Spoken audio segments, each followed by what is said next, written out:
Welcome to We Chat Divorce, hosted by Karen Chellew, Legal Liaison, and Catherine Shanahan, CDFA. Each episode, we sit down with divorce professionals and industry experts to provide insights and frank discussions about real people, real situations, and real divorce to help you achieve your best life post-divorce. This episode of We Chat Divorce is brought to you by My Divorce Solution, offering divorce financial planning so clients can secure the divorce settlement they deserve. Visit mydivorcesolution.com to request access. Welcome to We Chat Divorce, brought to you by My Divorce Solution today. Catherine and I will be welcoming Jacqueline Newman to our podcast to discuss Bitcoin and divorce cheats, how digital assets are hidden in breakups. Well, it's going to be interesting, and I'm not going to be too ahead of myself. But we hear this a lot about Bitcoin and people going into mediation and they want to divide that value that day. And how do you know it's that value unless they pull it up? And then mediation can go on several more times or your divorce isn't settled. So how do you really reconcile your other assets to Bitcoin? Because people don't really know about Bitcoin. Right. And attorneys don't know about it. A lot of them don't know about it. And I feel like the approach of the legal industry is that it's almost dismissed as just an asset that we'll deal with. And one of the things that are most concerning with me when I'm, in engaging with the attorneys or whoever's mediators, whoever's helping the clients, is that, our client or both, I guess not both clients, but our clients would be very concerned about, is this everything? And I consistently hear, well, if everything isn't disclosed, you can go back later, et cetera, et cetera. And that's true. But my pushback is, well, they actually have disclosed there's Bitcoin, right? So it's disclosed. So then you have to take the next step and say, is this everything? That's a good point. Right? Because if the fact that they disclosed it. And if your attorney isn't taking you through all of the steps to make sure it's verified that it's all of it, then what's your ability to go back later? So that's something that everyone should be acutely cognizant of so that you are assured that everything has been disclosed. Yeah, that's a really good point. And, unfortunately in divorce, we don't trust our spouses most of the time. And so because Bitcoin is something that we're not aware of, it's not like you go to your bank and you see the cash there or what have you. So people are nervous about the stock market just with brokerage accounts. So now the nerve level goes up with Bitcoin because that's really an unknown and there aren't real big statements about it you can pull it up. There is an account about it, but you still don't really understand it. So it's really, I understand why people are nervous and they think their spouses are hiding more than that because, it's just something that's so out of your control. But there does come a point where you have to say, okay, how do I accept this and how do I move on? And I hope this attorney gives some tips about that. Yes, for sure.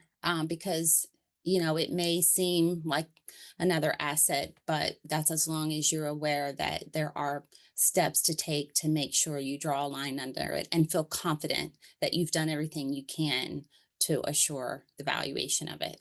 Yeah. Well, let's hop in and invite her and see what she has to say. Okay, let's welcome Jacqueline to our podcast. Welcome, Jacqueline. Welcome, Jacqueline. Thank you for being here today. We're really looking forward to today's topic, as we were briefly discussing before we hopped on here. Crypto in the closet, exposing hidden Bitcoin in divorce. But first, I'm just going to take a couple minutes to introduce you. Jacqueline is a New York City-based divorce lawyer and experienced New York matrimonial law expert. As managing partner of a top-tier Fifth Avenue Manhattan law firm focused exclusively on divorce, her practice runs the gamut from prenups for high-net-worth people contemplating marriage to high-conflict matrimonial litigation and dissolutions involving complex financial assets and difficult custody issues. That is a lot. And a lot of our audience will remember our discussions with your partner there, Evan Schein. So, Jacqueline is a law school lecturer and New York continuing legal education instructor. Jacqueline sheds her fearsome advocate persona to teach mediation and collaborative law as alternatives to lengthy courtroom brawls. Wow, that's impressive. Well, thanks so much for having me. Happy to be here. Of course. And, before we dive into our topic today, can you tell our listeners just a little bit about your story and journey that created the passion for the work that you do? So sure, it's kind of an interesting one, I think. I actually have always wanted to be a matrimonial lawyer, and I use the term matrimonial as opposed to divorce. It just sounds nicer, but it is the same thing. But I've always wanted to do it since really middle school, which is so bizarre because there's actually no divorce in my family. If you go back, I mean, it's, you have to basically do like 6 degrees apart to do it. But my parents were both psychotherapists, so the big family joke was that I was too aggressive to be a therapist. And so this has always been a passion of mine for a very long time. I put all my eggs in one basket. When I was in college, I focused solely on it. I worked for matrimonial attorneys. And then when I went to law school, again, everything was about doing family law. My professor, Barry Berkman, who is now my partner, I went up to him at the end of class and asked if they were hiring. And at the time, he had one associate who was leaving to go follow the Grateful Dead. So he said, come on board. And I have not worked anywhere else since. I've been here for over 25 years. I'm now the managing partner of the firm. And I don't even have a resume. It's the only place I've ever been. I absolutely love it. And I think it's the greatest law to practice. That's interesting that you developed this desire in middle school and you don't come from a divorcing family. So did they work with marriage? Were they marriage counselors? Like, how did you even think of it? I wouldn't even have thought of that. It was really bizarre. I have to say, I was a little bit of a weird kid, I think, but I think really what it was, I was always into relationships. I find relationships between people, romantic or otherwise, fascinating. I think that's probably what came from my parents more so. And I just thought the law, I don't know, I still have this like magical thing about the law. I think I like structure in some way, not to say that the law is really as structured as one would want. I'm also very into math and mathematicals, and I'm very into formulas and Excel charts. I joke, and not even joking, that my children's birthday parties are on Excel. So I think the way that I've always sort of thought just kind of matched with law. And actually, just on a side note, I was just in court the other day, and walking in, I don't know if either of you have ever gone to 60 Center Street, the courtroom in New York City, but it's a beautiful building. And I was just saying to my associate that when I walk in, I still feel it. Like I still have that little like excitement, which I mean, I've been doing this for so long. And I said, it's so, sometimes it was a pretty easy court appearance, so I wasn't particularly nervous, but just to walk in and still feel it, I feel like I feel very blessed, I have to say. I feel like it really, when people say, oh, being lucky or skilled or, work gets you to where you need to be. I think it's both personally, but I do think a lot of it was luck because I did know what I wanted to do early. And I put all my eggs in one basket. Thank God it worked out because I really wasn't qualified to do anything else. But, that's where I feel I was lucky. And to still feel passionate about it later just makes me feel very, very lucky. Well, I want to laugh out loud because if you're listening to this podcast, we do think she's weird because not one person listening gets any kind of good butterflies about walking into a pretty courtroom. It's true. That is true. It is a really pretty building, but I hear you. That's great. Well, you know what? Frankly, it's probably a good thing that you have that confidence when you're walking into the courtroom that you can appreciate what you're able to bring to the table. So I don't know. I commend you for that too. I appreciate that. Thank you. Yeah, no, it's great. Yeah, you're welcome. All right. Well, let's get into the topic today. Cryptocurrency and Bitcoin. We see a lot of it here at My Divorce Solution. And, I believe we all believe that it's not as you said, Jacqueline, sexy as people may think it is. However, I do believe it creates a lot of hiccups when one spouse is not disclosing what is available to divide and things like that. So how has the rise of Bitcoin and other cryptocurrencies changed the divorce landscape from your experience? Well, I think it way back when it first kind of came onto the scene and, Bitcoin everybody was talking about it and it was a very, very popular thing, not to mention obviously all the other cryptocurrencies that were popping up. I think then people were very scared of it. Anytime people get scared of anything they don't know. And there was this big fear, and it's the same fear everybody has about the offshore bank accounts and, the money in the mattress and the whole thing, so everybody's always scared of people hiding money.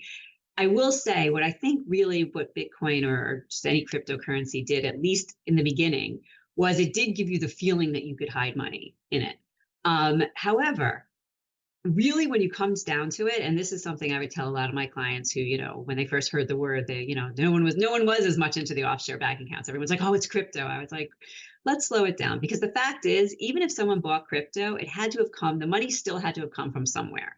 So the way that we actually figure that out is when we do what's called discovery, which is where we go through financial documents and see, like bank statements and things like that. Mm-hmm. We're going to see that there's $100,000 missing and it went somewhere. And so when you do a deposition, which is where you would ask somebody you'd ask the spouse all sorts of questions under oath. When I'm going through the statements, I'm going to say, where did that $100,000 go? Now they have to answer that question, and so if it went to Bitcoin, if it went to cryptocurrency or whatever, then that's how it starts, right? So then you're in the beginning stages where you're saying, okay, we know that there's a purchase. Now, this is where it does get a little fuzzy, because it's like, where did it go and what exists right now? And that is where it gets more challenging. But to find out if there's actually an asset that exists, that's not as hard.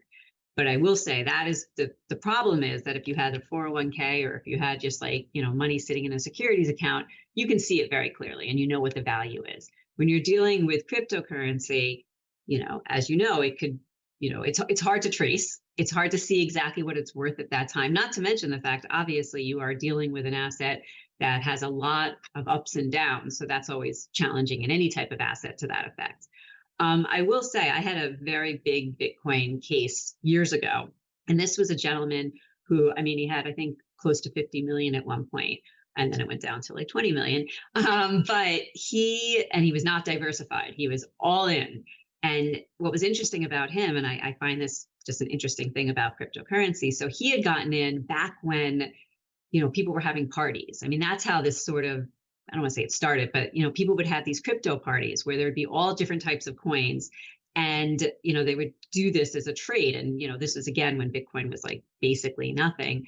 But the way that they would do it is it was almost on Post-it notes. It was almost like these little cards that people would get. And so there was no tracing from a tax perspective. So this guy got so much Bitcoin way, way, way, way back. I don't even know what it was worth at the time. And there were Post-it notes literally all over all of his computers of all of his passcodes and all of these type of things, because it was almost like a game in the beginning. It wasn't real.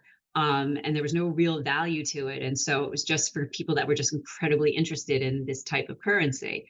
But what ended up happening, and this is another place where it does get tricky, is that from a tax perspective, it was very hard to create basis. Like, we didn't know what it was worth at some point. We know what it's worth now, but we had zero basis for it.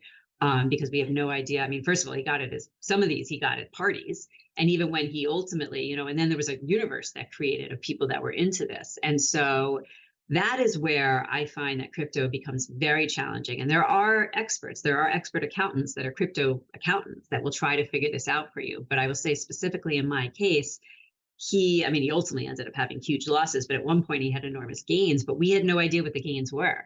And so the taxes were just, he actually didn't file taxes for some period because they just couldn't capture it, which obviously caused many issues in the divorce as well. How did that get divided? Ultimately, she took, it was also, that was a whole, this is where it does get complicated. So we had, I think he had like 30 different laptops, and, there was other information on these laptops. So he didn't want to have people. We brought in an expert. What I found interesting about this expert was in his retainer agreement, the expert said, I want to say it was maybe $100,000 retainer. It was a huge, and I remember saying, there was something in the retainer that said, I may or may not find everything. And it was one of those things where I was like, okay, well, we're going to pay you $100,000 and you may or may not, it was really, but he said, I can't represent to you that I'm going to find this, and it was very disheartening. I mean, I happen to have represented the moneyed spouse, so I was probably less disheartened, but I was the one who was also having my client pay. And I just was like, well, that's a nice retainer to write that I may find something, I may find nothing, but still pay Yeah, me but don't $100,000. all forensics reports have all fee agreements say that now? Not, I mean, I don't know. I can just tell you that this one did. And no, I wouldn't think that they would say it in the same way because he was a crypto forensic. Like generally when you bring forensics in, at least more in my experience, it's more about finding basis for things. It's tracing, it's things like that. It's not really, I mean, you're talking about like a forensic investigator, and a forensic investigator may say something like that, but an actual forensic who is basically saying, I'm going to value these things. He was pretty much saying, I can't tell you what I'm really going to value because I don't know if I'm going to find it or not. So it was a little bit, he was probably a blend. And also, again, this was now probably about 4 or 5 years ago. So it was also kind of a little bit, in the more, I don't want to say the beginning, but it was more in the beginning world of this really entering into the divorce landscape. So that's interesting. So that's 4 years ago. And when we started the conversation, you were saying that, it's not as much as a big deal now, and it's easier to trace. So how do you find your tracing now? Like, how would you handle him now if you had him now? So the tracing itself is probably similar, even though I do think things have gotten much more sophisticated. He would have probably still been just as problematic because of the fact of when he got the Bitcoin. But now I feel like that people are getting into the market. I mean, he was, again, one of the first type of people. You're not finding that as much anymore. I mean, Bitcoin became more commonplace. Everybody was sort of, or not everybody, but a lot of people were owning it. So I think the tracing issue is less of an issue because you're not having someone that has this element of history. And so that's not as big of a thing. But I don't think that, I think the fear that people have is that, money just disappears. And I think that's really what I would love for your listeners to know is that's not true. Like we will figure out unless there's a cash business, which is a whole nother thing, but then you can't really buy with cash. I mean, it's not really that easy. And so people, one of the big fears you always hear is people are, oh, everybody's hiding money. It's actually super hard to hide money. Like you need to be planning for a very long time to hide money. And you need to be really good at it, but it's not an easy thing to do. From what I'm hearing from you and what we hear with a lot of our clients is you have to be very intentional about the money you spend on the forensic to uncover whatever you think may be hidden. Right? They have to make informed decisions about how much money they're going to spend on finding money. And sometimes that can just be a complete runaway train.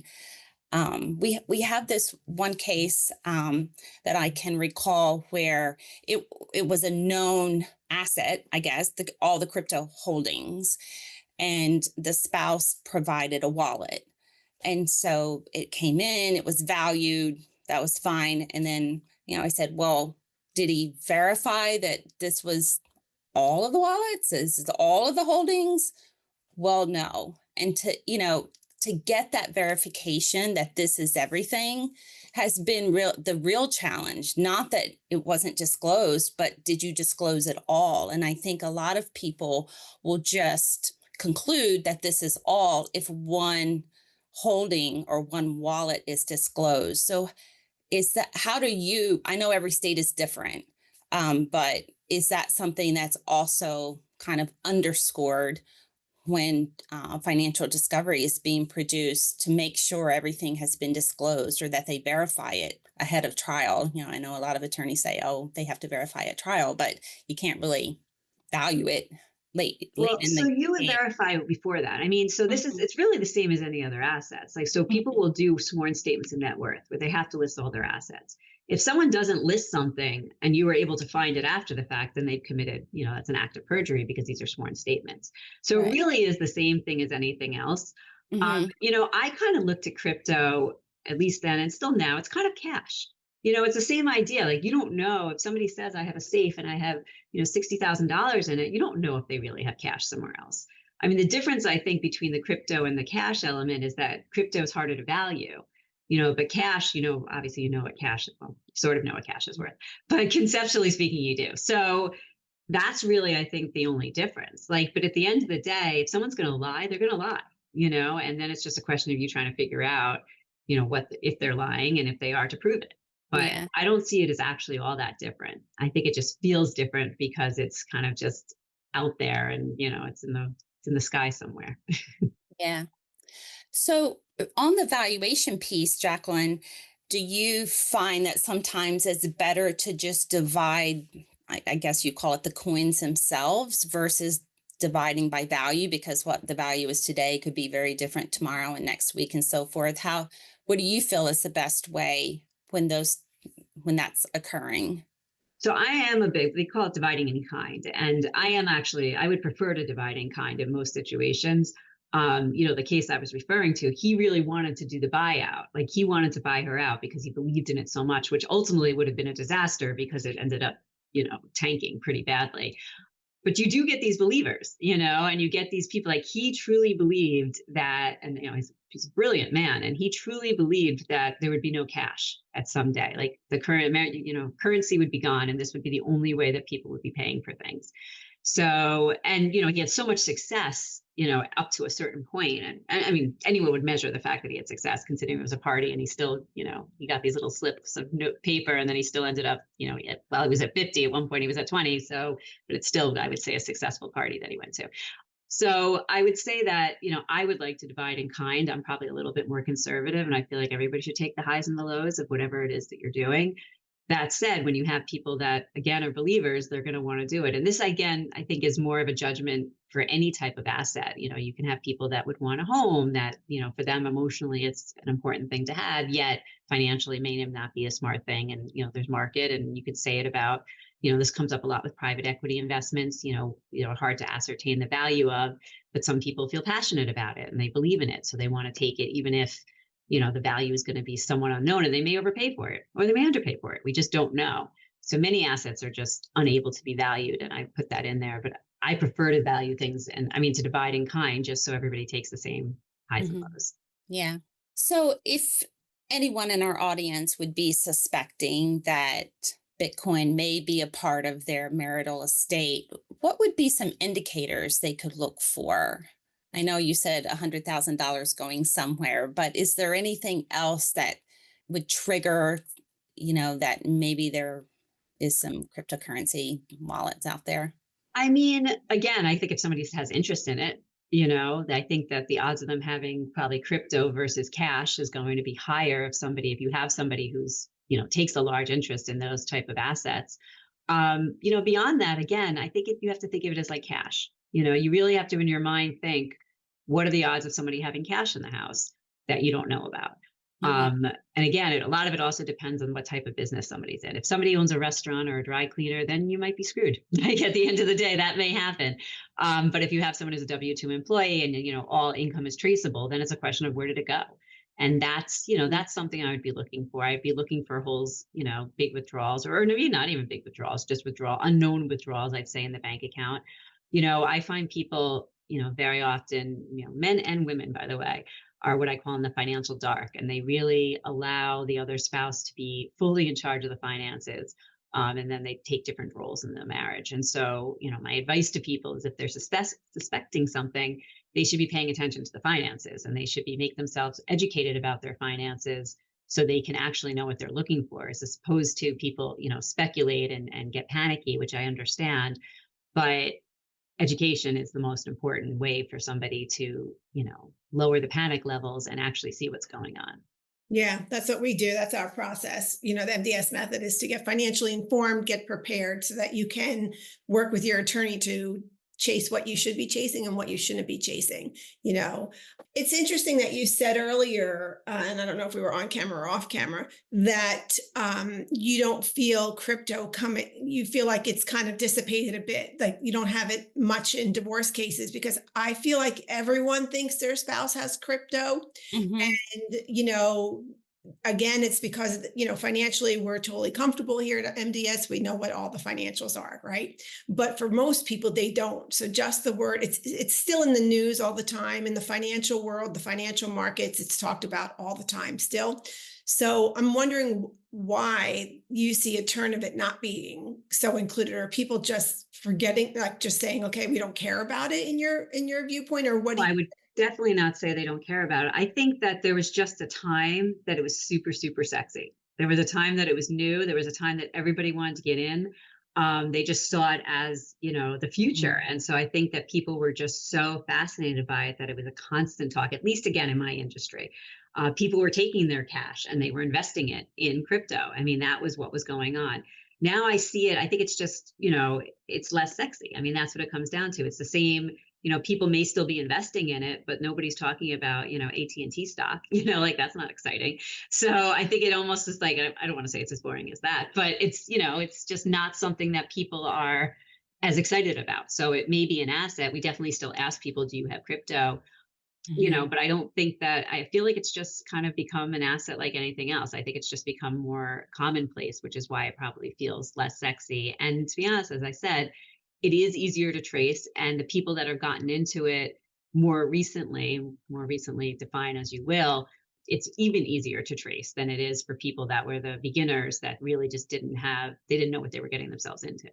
When you say easy to trace, you mean if you have the statements and you said you saw 100,000 come out of this account, where did it go? Right. That's how you're saying easier to trace. But it's really not easier to trace when somebody has it because you don't really know the value of it. I mean, we see people going into mediation and they're saying, okay, it's worth, $100,000. Well, sure, it might be worth $100,000 on that day, but it was worth $200,000 a month ago. Or so when do they actually do, if you're not doing in kind, which I'm an in kind person as well. But if they're not doing that, when is a fair day to take for the division of that? And I know every state's different. We deal with everyone in every state. So when is the fair date to do an equalization from another asset for that?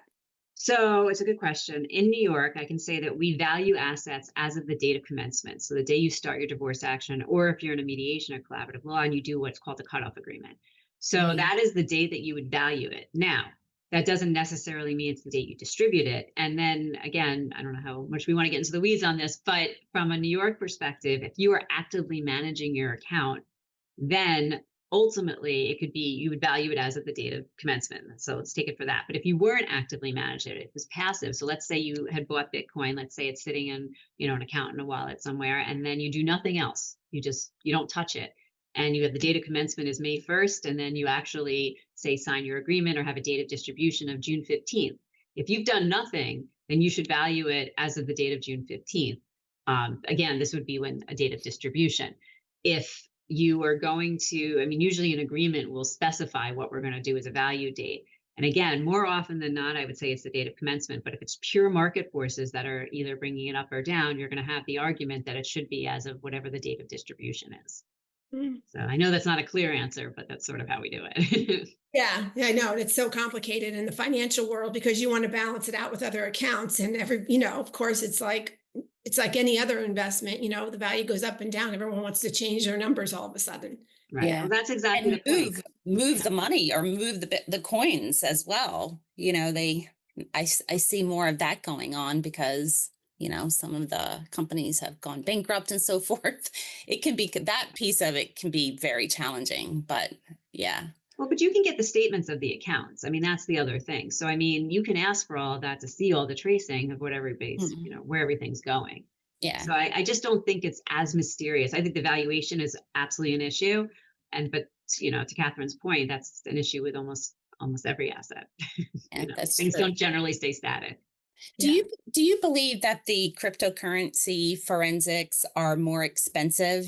If someone had, a lot of their marital estate held up in cryptocurrency, would they need to plan on spending or investing in that forensic? It's a good question. I think that they're specialized. And I think when you're dealing with anyone who's, has a specific specialization, you're going to probably have them be maybe a little bit more expensive.